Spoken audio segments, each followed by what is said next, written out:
ఈరోజు టాపిక్ ఏంటి అంటే ఫోటోసింథసిస్ అంటే ఒక చెట్టు ఫుడ్ని ప్రిపేర్ చేసే ప్రాసెస్ని ఫోటోసింథసిస్ అంటారు. లీఫ్కి కావాల్సిన ఏమేమిటి అది లీఫ్లో జరుగుతుంది. లీఫ్కి కావాల్సిన ఏమేమిటి అంటే carbon dioxide, sunlight, water, chlorophyll automatically లీఫ్లోనే ఉంటుంది. ఒకవేళ లీఫ్ గ్రీన్ ఉందనుకో అందులో క్లోరోఫిల్ ఉన్నట్టు, లీఫ్ గ్రీన్గా లేదనుకో అందులో క్లోరోఫిల్ లేనట్టు. వాటర్ ఇలాగ రూట్స్ నుంచి మీదికి వెళ్తాయి.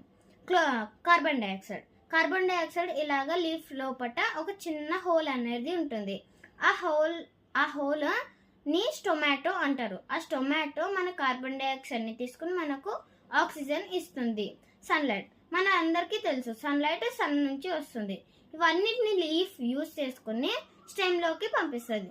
ఆ స్టెమ్ వేరే వేరే పార్ట్స్కి పంపిస్తుంది. ప్లీజ్ మీకు నా ఎక్స్ప్లెనేషన్ నచ్చితే లైక్ చేసి, కామెంట్ చేసి, సబ్స్క్రైబ్ చేయండి. Thank you.